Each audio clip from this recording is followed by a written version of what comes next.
Assalamualaikum warahmatullahi wabarakatuh. Pada video kali ini, Umi akan menjelaskan tentang listrik statis. Sebelum itu, jangan lupa berdoa dan disimak video penjelasan Umi. Antum pernah melihat petir bukan? Nah, petir dan kilat ini merupakan peristiwa alam karunia Allah akibat adanya listrik statis. Nah, apa itu listrik statis? Nah, ini yang akan kita pelajari pada bab ini, jadi disimak baik-baik. Listrik statis merupakan sebuah ketidakseimbangan muatan listrik dalam atau pada permukaan benda. Nah, jadi dapat kita simpulkan kalau listrik statis ini terjadi karena ketidakseimbangan muatan listriknya. Sekarang kita akan mencari tahu apa itu muatan listrik. Kita belajar terlebih dahulu dari yang namanya atom. Setiap benda terdiri atas atom. Atom itu merupakan unit terkecil penyusun materi. Nah, struktur atom itu seperti ini. Nah, jadi pada atom itu strukturnya ada elektron, proton, dan juga neutron. Neutron itu yang sifatnya netral, sementara proton yang sifatnya positif, dan elektron yang sifatnya negatif. Ambar yang dikenal sebagai elektron dalam bahasa Yunani merupakan sejenis getah yang warnanya kekuning-kuningan. Filsuf Yunani kuno Thales, dia menemukan bahwa ketika digosok dengan wol, maka ambar ini dia memiliki sifat yang aneh, menarik potongan-potongan seperti kertas, jerami, dan dedaunan-dedaunan kecil. Pada abad ke-17, Gilbert merekonstruksi eksperimen dari Thales. Ia menunjukkan bahwa tidak hanya pasangan ambar dan kain wol saja, tapi contohnya bulu kucing dan batang ebonit, batang kaca dan sutra, lilin padat dan wol juga perilakunya sama jika digosokkan satu sama lain. Benda yang memperoleh sifat aneh, yaitu bisa menarik benda-benda lain, dikatakan memiliki muatan listrik atau mengalami elektrifikasi. Nah, pada saat digosokkan, menjadi bermuatan listrik atau disebut dengan kelistrikan. Nah, sekarang kita balik lagi ke atom. Atom itu ada 3. Ada atom netral, yaitu jika elektron dan protonnya jumlahnya sama. Ada atom negatif jika elektronnya lebih besar atau lebih banyak daripada proton. Ada namanya atom positif jika elektronnya lebih sedikit dari proton, artinya protonnya lebih banyak dari elektron. Elektron ini letaknya pada bagian luar orbit sebuah atom. Jadi, ketika dua benda digosokkan satu dengan yang lain, maka elektron-elektron ini bisa dengan bebas berpindah dari benda satu ke benda lainnya.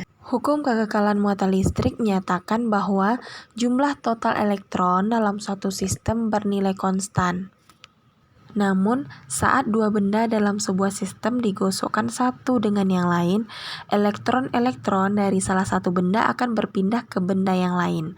Nah, contohnya mari kita lihat bersama-sama.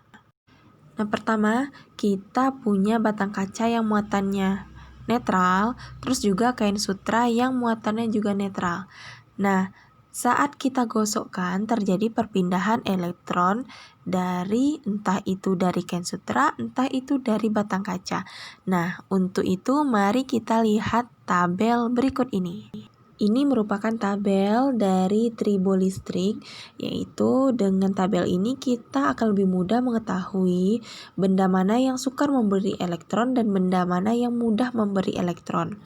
Nah, tadi kita menggosokkan batang kaca dengan kain sutra. Coba dilihat, kaca berada pada posisi 19, artinya kaca dengan lebih mudah memberikan elektron. Sementara sutra berada pada posisi 15, ini berarti makin ke bawah makin mudah memberi elektron, berarti kaca melepas elektron kepada sutra sehingga kaca ini kekurangan elektron dan bermuatan positif. Sutra yang mendapat elektron menjadi bermuatan negatif. Sekarang kita masuk pada contoh yang kedua, yaitu ada penggaris plastik dan kain wol yang sama-sama bermuatan netral. Saat keduanya digosokkan, maka apa yang terjadi? Mari kita lihat tabel tribolistrik yang tadi. Tadi kita menggosokkan penggaris plastik dengan wall. Plastik berada pada posisi 5, artinya ia sukar memberi elektron, sementara wall terletak pada posisi 17 yang makin ke bawah tadi dia makin mudah memberi elektron. Sehingga dapat kita simpulkan terjadi perpindahan elektron dari kain wall ke penggaris. Nah, sekarang coba lakukan kegiatan menggosokkan penggaris plastik pada rambut antum. Kira-kira perpindahan elektronnya terjadi dari mana ke mana? Berdasarkan tabel tribolistrik yang tadi. Berdasarkan sifat penghantaran listriknya, benda dikelompokkan menjadi dua, yaitu ada konduktor dan ada isolator. Konduktor itu merupakan penghantar listrik yang baik, artinya benda ini dia bisa menghantarkan listrik. Sementara isolator itu merupakan penghantar listrik yang buruk, artinya benda ini tidak memungkinkan arus listrik untuk melaluinya. Konduktor itu dia memiliki banyak elektron-elektron bebas, sehingga elektron itu dia mudah bergeser dari satu ujung ke ujung lainnya saat dihubungkan pada sumber listrik. Isolator itu dia memiliki sedikit elektron bebas, sehingga elektron tersebut tidak mudah bergeser dari satu ujung ke ujung lainnya. Bagaimana cara menentukan apakah suatu benda bermuatan listrik dan apakah muatannya positif atau negatif? Nah, kita bisa menentukannya menggunakan alat yang disebut dengan elektroskop. Nah, ini dia bagian-bagian dari elektroskop. Jika sebuah benda saat disentuhkan pada cakram elektroskop mengakibatkan daun emas mengembang, berarti benda itu bermuatan. Namun sekarang bagaimana cara menentukan muatan suatu benda, apakah itu positif atau itu negatif? Nah, kita bisa melakukan dengan langkah-langkah berikut. Yang pertama, kita ambil sebuah elektroskop, terus kita beri muatan dengan cara menyentuh cakramnya.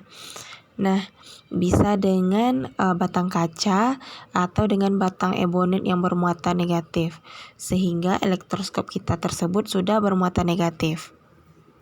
Selanjutnya, sentuhkan benda yang akan ditentukan jenis muatannya pada cakram elektroskop yang sudah bermuatan negatif tadi. Jika daun emas mengembang lebih lebar, berarti benda yang diuji itu bermuatan negatif. Hal ini karena muatan yang sama jenisnya akan saling menolak.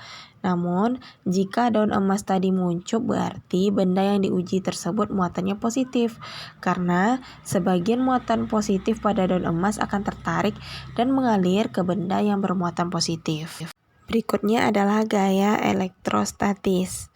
Yang pertama kita akan membahas tentang hukum Coulomb. Nah, jika dua benda yang bermuatan listrik didekatkan, maka di antara benda tersebut akan terjadi gaya tarik-menarik atau tolak-menolak. Besarnya gaya tarik atau gaya tolak ini disebut dengan gaya elektrostatis. Jika benda yang bermuatan listrik didekatkan, maka antara kedua benda tersebut akan terjadi gaya tarik-menarik atau gaya tolak-menolak. Nah, besarnya gaya tarik atau gaya tolak ini disebut dengan gaya elektrostatis. Nah, ini dilakukan oleh Charles Augustin Coulomb. Besarnya gaya tarik atau gaya tolak antara dua benda bermuatan listrik sebanding dengan besar muatan masing-masing benda dan berbanding terbalik dengan kuadrat jarak antara benda tersebut. Pernyataan ini dikenal dengan hukum Coulomb yang dirumuskan sebagai berikut. F sama dengan K Q1 kali Q2 per R pangkat 2, di mana F adalah gaya Coulomb atau gaya elektrostatis, terus Q adalah muatan listrik, K yaitu konstanta pembandingnya, R adalah jarak antara dua benda. Untuk contoh soal silakan dilihat halaman 79. Sekarang kita masuk pada medan listrik. Nah, pada medan listrik terdapat garis-garis gaya listrik. Garis-garis gaya listrik ini menunjukkan adanya muatan listrik negatif dan muatan listrik positif. Garis gaya listrik kalau muatannya sejenis, dia akan tolak-menolak. Sementara garis gaya listrik antara muatan yang tidak sejenis, positif dan negatif, dia akan saling tarik-menarik. Kuat medan listrik dapat kita hitung dengan rumus E sama dengan F per Q, di mana E merupakan kuat medan listrik, F itu gaya kolomnya, Q itu muatan ujinya.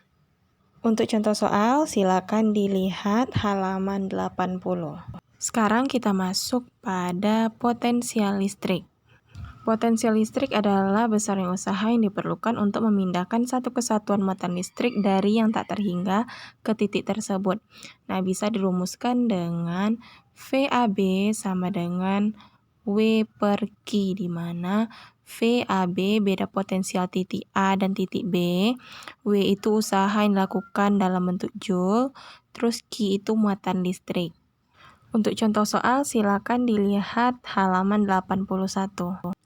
Nah, sekarang kita akan membahas bagaimana terjadinya petir.